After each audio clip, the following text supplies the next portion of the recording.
Hello, everyone. Welcome to another edition of the Mo Show Live. I'm Morris Lilienthal. All right. So, as a dad, as the spouse of an educator, this year will be unbelievably 21 years that Jen has been teaching. I'm super passionate about schools, super passionate about students' health and well being.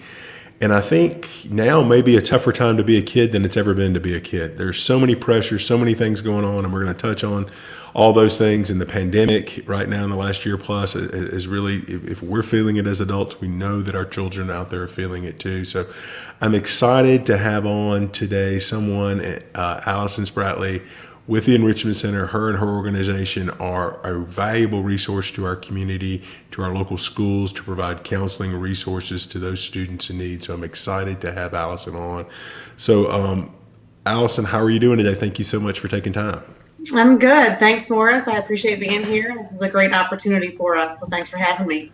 Well, absolutely. We appreciate what you're doing. There's just, a lot of need, and a lot of times there's not a lot of resources, or there's not enough people out there to provide those services. So I'm excited to learn more and share more with our audience, what your organization is doing. Folks, if you're watching the show live right here and you've got questions or comments, put them in the comment below. It may ask you to accept StreamYard, to allow StreamYard to leave comments. Once you do that one time, it'll let you do it. If you are watching the show like a lot of people watch the show, which is a replay on Facebook or Twitter, or you are listening to the podcast, you can come into these comments and put something under the video. We'll come back. I'll monitor those comments. If there's resources or you want to give encouragement or feedback, then put that in there, and we'll try to get to any questions if time allows during today's interview. So I guess I would start with, give us some history about your organization, the Enrichment Center, and kind of tell us, our audience, a little bit about what the mission is of the Enrichment Center, what y'all are trying to accomplish.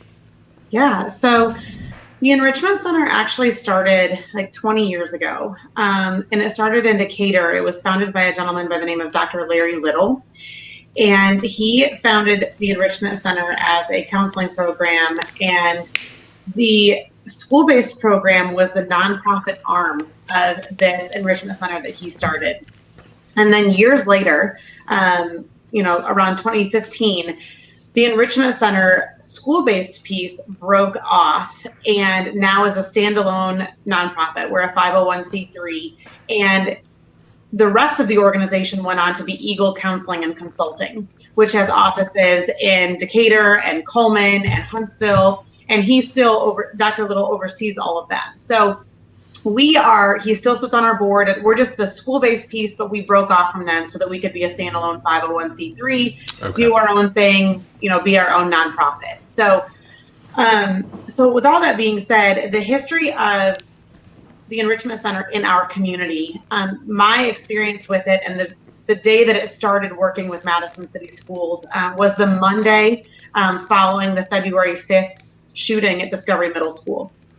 So back in 2010, I was a teacher at Discovery at the time, and our executive director, Sharon Willis, was the principal at Discovery at the time.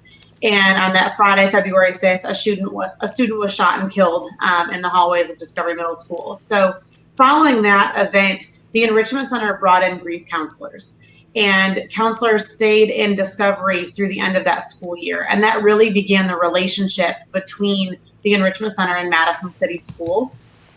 And then following that, the counselors just stayed on and continued that relationship, moved up to Bob Jones with those ninth graders. And really just the rest is history, I guess you would say. We have had a footprint in Madison City since that time. And so now at this point, we have provided services in other school districts, but we like to consider Madison City our home base, simply because we've been there the longest, and we now provide counseling services to every single school in Madison City. So our services are available to all the students in the district, which is, a really great thing. And then this year, in the past, we've worked with Huntsville City Schools before, but this year we're focusing on Madison City Schools, and then we cover 100% of Lawrence County schools as well. Okay. So we're down in the rural community out in Moulton and Hatton and East Lawrence County. So we we have counselors, a team that works out there as well. And so we've got our Madison City team and our Lawrence County team. And like I said, we cover 100% of both of those districts. So that's kind of a little bit of history. Our mission statement as the Enrichment Center, and again, because we've changed entities a few times, our current mission statement, now that we're a standalone thing, is to passionately walk with students through seasons of struggle and to equip students with the tools, support, and confidence to create a brighter future. So we don't just believe in being with them during the hard times. We want to make sure that we're preparing them for tomorrow and for the future. And, we know that we try to instill in them the understanding that this isn't going to be the last time you go through something difficult. And we hope that by working with one of our counselors, they're better able to handle when something else might happen in the future. 100%. I mean, it's unfortunately a fact of life. Tough things happen, tragedies happen. They can happen when you're in kindergarten, 5th grade, 10th grade. But they're going to continue to happen as you get older, even under the best circumstances and the people with the best resources. Bad things happen to good people. And so having the ability and the mechanisms to cope and learn and how to overcome and get through those things at a young age is tough. But learning those tools, as you said in your mission statement, is really important. And I like the term confidence because what I notice, at least with my son and with the other kids that I interact with at the school system and with his teammates on sports, is a lot of kids, younger, at least elementary kids, and I assume this is probably true, and you can speak to this maybe in the older kids too, but they like confidence. And often they are their worst critic. And so it's like, I see it. If they mess up with one thing and it's not that big of a deal, they just get down on themselves and they can't. And then if somebody else says something, another student says something, or somebody else puts them down a little bit, it just puts them into a lower and lower state. Do you guys see that a lot, and that these kids kind of need pumping up and knowing it's okay to make a mistake? Absolutely. Self-esteem is a big thing that our counselors work on. And I see the same thing. I have 2 little girls. They're, elementary aged, and one of them especially, she's the same, like you said, where, she'll make one mistake and it's, it really just rocks her world. And, we try to make her understand, like, everybody makes mistakes. That's okay. Just, try again. But yes, and especially as we, as the kids get older, self-esteem is a big thing that's covered, and a big reason why kiddos come to our counselors, at any age, but especially as they get to middle school and high school. That's a big thing that they struggle with. Yeah. And it's great that you guys provide that service, at all these schools from kindergarten through 12th grade. As their needs change and as their lives change and things happen and do, then you guys are there at any age group to do that. Talk a little bit about how kids are identified that may need some counseling service. Just for the other thing I'd say too, just to point out, at least from my understanding, all of the schools in Madison City have great counselors. There are school counselors, and I'm sure they're an integral part of that, may be part of your answer. But those counselors are usually just one or maybe 2, if it's at maybe the high schools maybe have 2, I'm not sure. But they're responsible for the entire school. And so they really have such a limited amount of time. If there's a child that needs a little bit more attention, I guess that's where you guys come in. Absolutely. So I actually answered a question to somebody the other day that they wanted to know what the role of the school guidance counselor is nowadays. And the way I describe it is that I see them as being the foundation of caring for children outside of the classroom. They really lead that social emotional education at the school, and they are really there to, be the heart of the, of just caring for those kiddos. Unfortunately, like you said, there's never enough of them.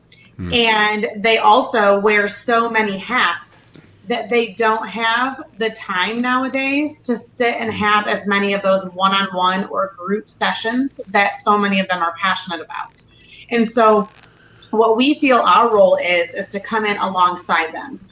Those school counselors, those are our points of contact at the schools. We don't do anything without them. They are that's our lifeline into the schools. So we work with them hand in hand, and that is how we get our referrals. Okay. So almost 100% of the kiddos that come to us and the students that we see even at the high school level, we don't see a student without communicating with the school counselors. Okay. So they identify students either because, a teacher came to them and said, hey, I'm having trouble with this child in class, or this child, something happened to them. Maybe their parents are going through a divorce. Maybe they had a death in the family. Maybe they're just having trouble balancing everything. And so the teacher identifies it, or a coach identifies it, or the school counselor identifies it.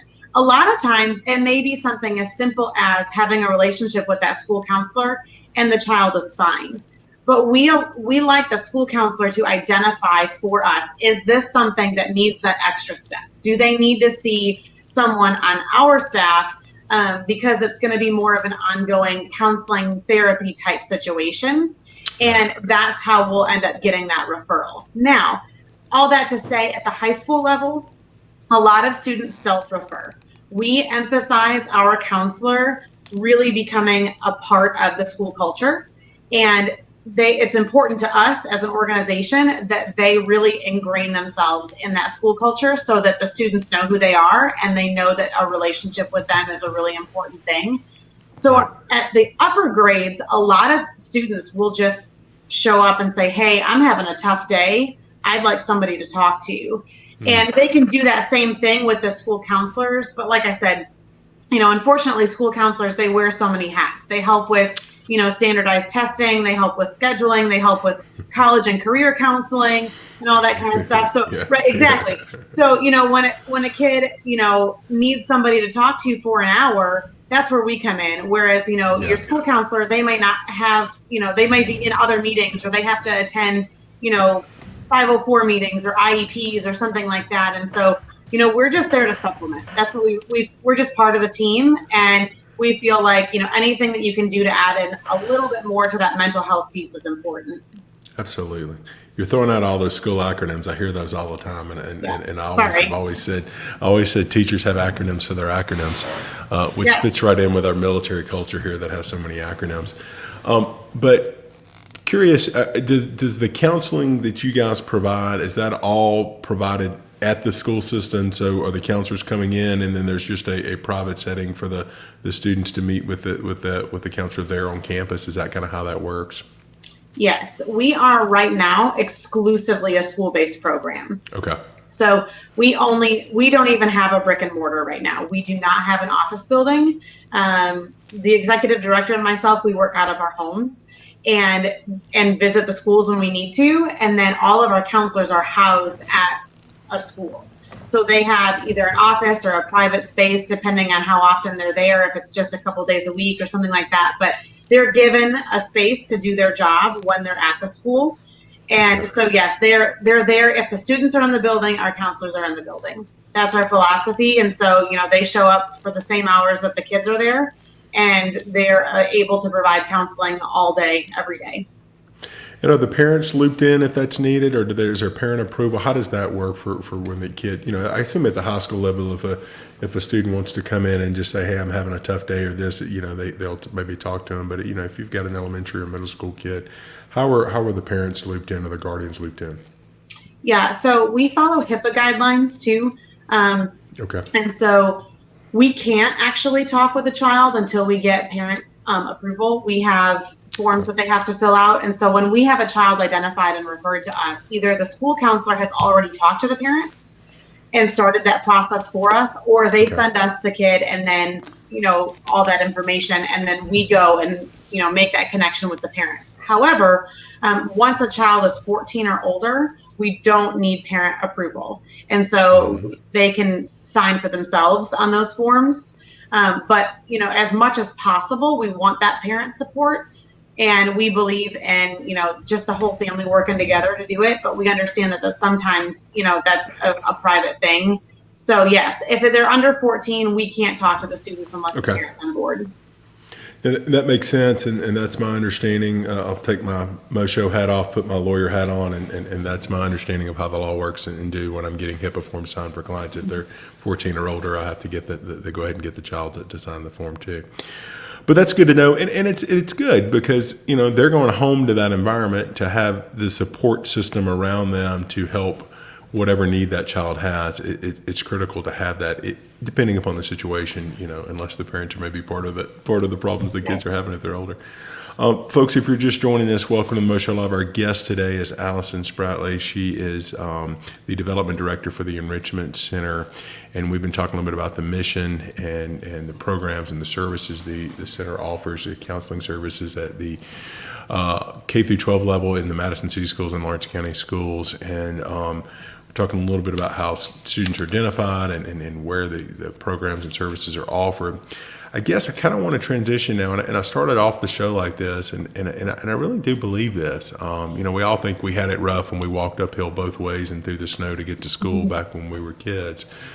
But there are a lot of things out there now that make it tough. Social media, and we hear a lot about bullying, and some people have different opinions on whether bullying's blown up or not blown up, but I really think it's real, certainly in a lot of settings. But between social media and a lot of mental health issues and then the pandemic, kind of talk to us a little bit about, if you can kind of give us some ideas of what are some of the biggest issues that you guys and the counselors are seeing, and maybe some warning signs that we can look for out there that if we're a parent or a grandparent or aunt or an uncle or just a concerned ball coach or something, that we can look for, that we may want to reach out to somebody to help that child. Yeah, so I'm going to answer this a couple different ways. The first thing I want to say is that just in general, 1 in 6 children ages 6 to 17 deals with some kind of mental health condition every year. And so it's important to know that 1 in 6 is a big deal. And that means that we really need to be paying attention to this. We need to understand some warning signs. We need to understand that a mental health condition doesn't necessarily mean something that's diagnosed or something that you have to take medication for.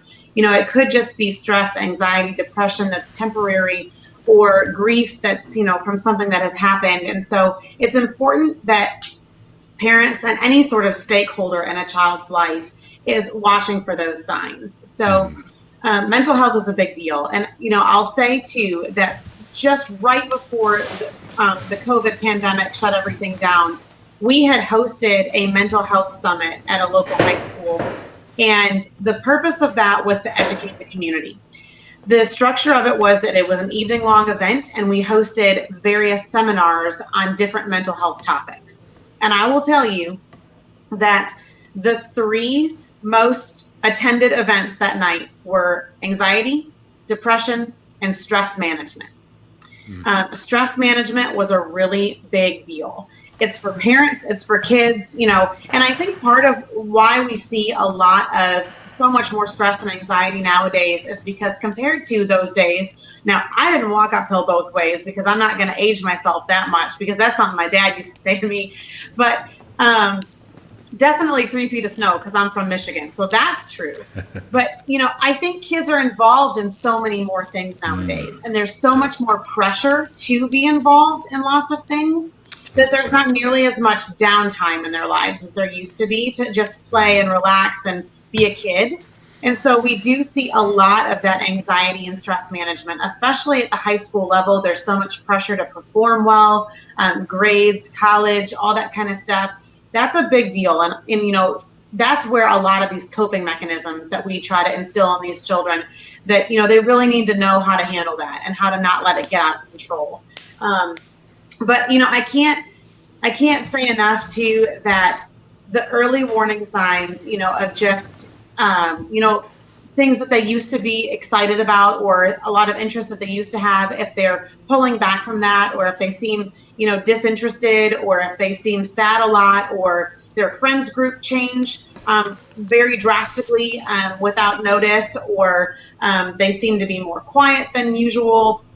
Just different things like that. It's good to just have those conversations. And there's so many different resources online for ways that you can just say, you can Google, like, how do I talk to my child about this? And we have a resource page on our website that's growing.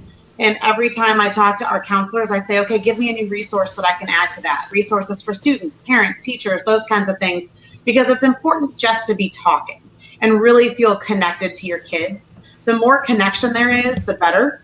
And that is so true now that we've gone through this pandemic. And when we lack that outside connection with so many of our people, making sure that your children have someone that they're connecting with, And ideally, that's the parent or whoever the guardian is. But, even if it's a brother or a sister or an aunt, somebody that they feel truly connected to, that they can Right. maintain those emotional and really Trust. vulnerable conversations with, that's very, very important.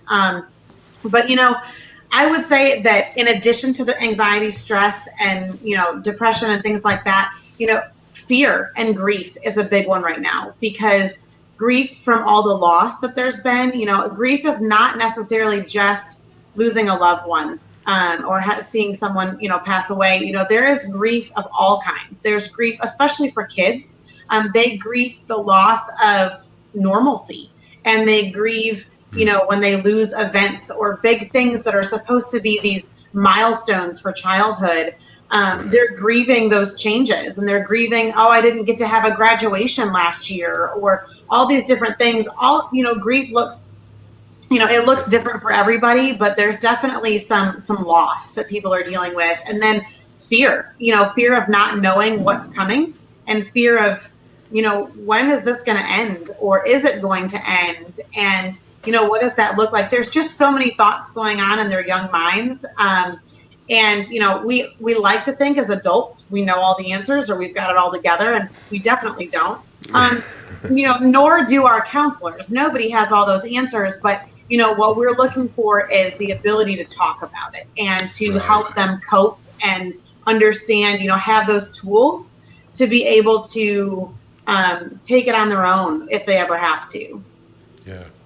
100%. And, I was getting ready to come into the office this morning, and I saw a story, you may have seen it, that my friend and former Mo Show guest, Melissa Riopka, had out on WHT this morning about mental health in children. And I heard some alarming statistic, if I'm not mistaken, about that. I think the second rate of death, the percentage of deaths for 10 to like 17 was suicide. And that just blew me away. And, I think listening to these warning signs and paying attention as a parent or grandparent, aunt, or somebody, because, each child is different and some days they have good days and bad days, but to notice a pattern over a period of time, if they change, if their interests change, or they become more reclusive, or they change a big friends group swing, something. So if you notice that, don't just think that's okay, that you need to be checking it. And it's okay. I had a former guest of mine who was the NCAA, I think 2020 Inspiration Award winner, and had tried to commit suicide, and had made a recovery from it, and then had one of his best friends commit suicide. But he talked about, Allison, that it's okay not to be okay, and letting kids know that, and I think that's okay.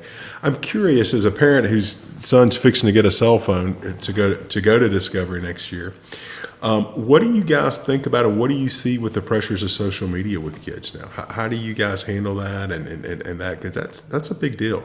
I mean, not everybody's using social media, in a positive way, and I love it for the positivity. But there's certainly a lot of negativity out there, and it's tough for adults to deal with it, but really tough for kids.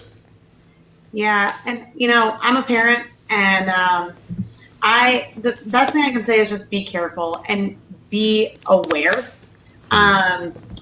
Social media is scary. And I mean, YouTube's scary. I mean, you think that everything's fine, and and then your kid pulls up some YouTube video and you're thinking, what in the world are they watching? And social media is scary. And just the fact that, it is, it's just open, and anybody can say anything, and the things that they're going to read and the things that they're going to hear, it's definitely, it's a scary place. And, there's a bunch of studies that talk about, how bad it is for our mental health, and just, screen time in general, and how bad that can be for your mental health, but especially social media and the effects that it can have on young minds. And so I would just say, as a parent, who mine is 9, and she's, getting to that age where some of her friends are starting to get phones and things like that. And I'm thinking, you'll have your first phone when you're 30, because I really don't know that I was able to handle social media until I was in my 30s. But I really just, I don't know. It's just one of those things where it's part of our life, and I don't think it's ever going away. And so I think we have to learn how to handle it in a healthy way. And so, as an adult, I think the best thing that we can do is have those open and honest conversations with our kids and say, hey, social media is a scary place, and there are not great things that can happen on social media, and there are a lot of people that don't use it positively. Right. And that you just have to have those constant check-ins and say, really, this is what can happen, and so we're going to learn how to use this in a healthy way, and we're going to learn how to use this for positive reasons, and not for negative reasons, because it can be such a black hole that can really just suck you in. And I mean, I think there's that new term now with doom scrolling, where somebody told me that the other day, where you're just like, an hour has passed and you're down into like you found the end of the internet on Instagram or Facebook or something like that. And I mean, that can really affect your mental health for sure. And so I would say, parents, just be aware and continue to talk. I mean, that's the most important thing, is have those conversations with your kids. 100%. And one thing I'd say just that we've done is my son has had an iPad for a couple of years that has the internet, where he can access everything, even when we're in the car, so we can have some sanity if we're driving long distances. Yeah. But what we've done is we've given him Kid Messenger, which is a way for him to communicate with his grandmother and his cousins and some of his friends. But he can't get a new friend without my wife accessing and being, granting permission to do. And she's got access to all the messages that they're sending back and forth. So especially, at that tween age, when they're starting to get into it, that you're fixing to experience and I'm fixing to experience, there's some actually good technologies that are pretty easy to use that you can use out there, folks. The last thing I kind of wanted to touch on here is talk a little bit about funding. Talk a little bit about how you guys are funded. Is there any cost to the students? Do they need to have insurance? Kind of tell our viewers out there how you guys are funded, and if there's any way we can help, how we can help. Yeah. Before I do that real quick, I just want to mention, you mentioned what was on WHNT this morning. And in addition to what was noted about the fact that it is the second leading cause in ages 10 through 34, it also, the suicide rate has grown 31% since 2001. Which is terrifying. And so what makes me so frustrated is that there's tons and tons of suicide prevention and tons of suicide awareness and all this kind of thing. And that is absolutely 100% necessary. But what I like to remind people is that suicide is not the first step. If someone is committing suicide, they've probably been struggling with something for a long time, and hopefully not alone. And so that's why it's so important to look for those warning signs and to just really be present in kids' lives, because they, it is a thing, and, suicide is scary, and suicide is, it is growing, and it definitely is something that we need to be watching for and, making ourselves aware of. Educate yourself and educate, your kids on just different warning signs and things like that, because we all just need to be looking out for each other. 100%.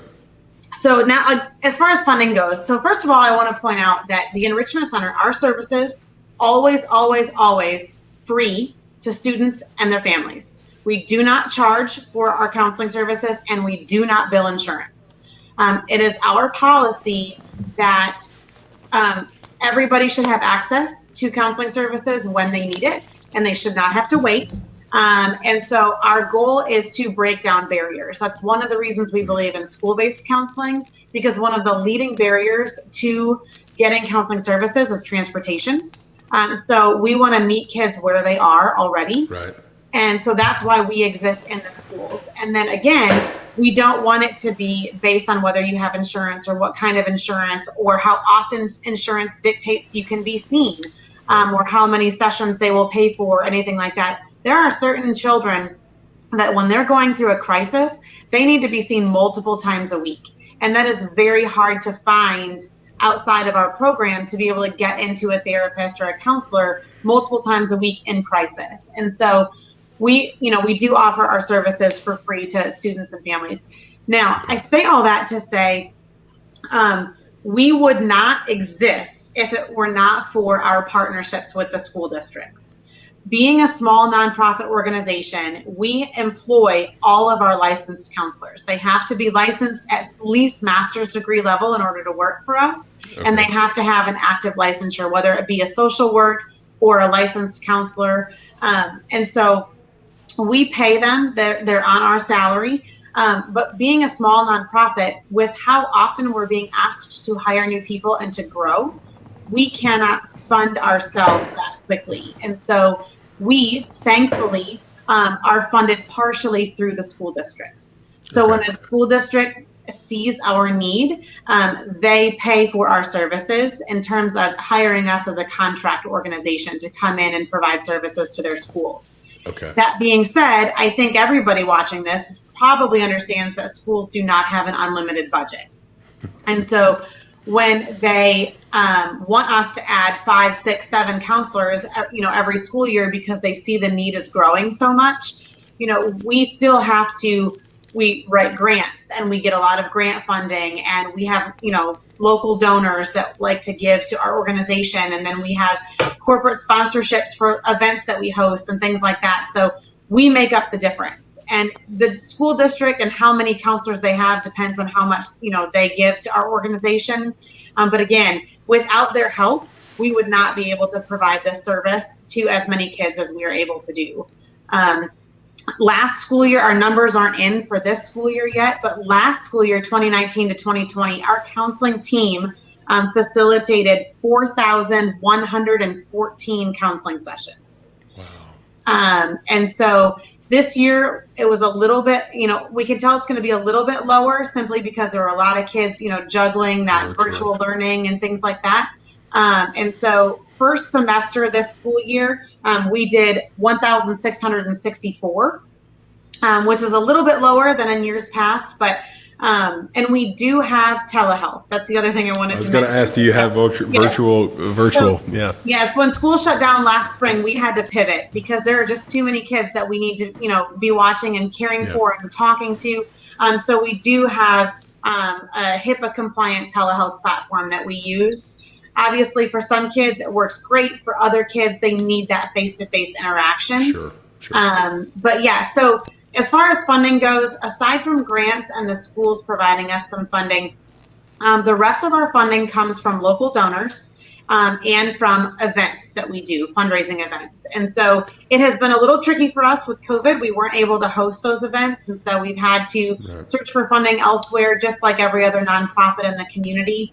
And so June 15th, we're hosting our first face-to-face event again since 2019. So we're very excited about that. We're doing a golf classic for a cause, but we are actually doing it as an evening event at Top Golf. And so it is open to the public, and all that information is on our website. But, come out, spread the word. We've got a lot of great companies that are partnering with us, and we have a lot of friends in the community that really believe in, getting these kids the help they need, because, everybody should have this, should have the service, and everyone, any age, should have access to counseling when they need it and shouldn't have to wait. So yeah, all that information, like I said, is on our website. We've got people, there's all different kinds of ways that, we welcome donors. They, some of them we call them our Enrichment Center friends, and they give us a small amount each month. And we like to tell them, okay, over the course of the year, you donated this many counseling sessions for a child. And, some people prefer to do just a one-time donation, or they just like to come to events. There's lots of different ways to get involved. We do have volunteers if folks want to give their time.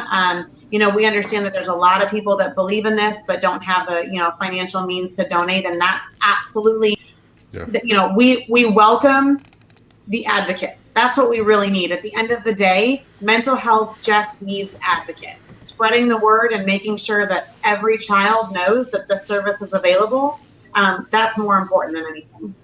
Awesome stuff. Well, folks, if you've got questions more about the how to help with funding, or maybe events, or you want to learn more about the particular schools and the counselors, you can go to the website right here below our videos and check that out there. I did that earlier today, and I know you've got specific counselors that are tied to specific schools, so the kids can kind of get to know them. And then, folks, as Allison said earlier, if you've got a student in one of these schools, or if you're not in one of these schools, there may be other resources out there.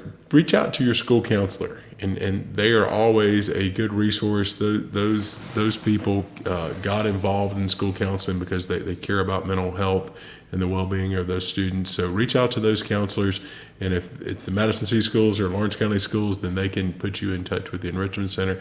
If not, there may be some other resources that they have at that specific school, because the important thing here is looking out for the well-being of the children. So Allison, I want to thank you so much for all that you and your organization are doing. I'm really just tickled to be able to highlight this today, and honored that decided that this is part of the school system that I'm tied to a lot with my wife and my son. But if I can ever be of help, let me know. And folks, thank you for tuning in, and share this out so others can learn about it. Allison, thank you so much for everything today. Thank you so much. It was great. Awesome.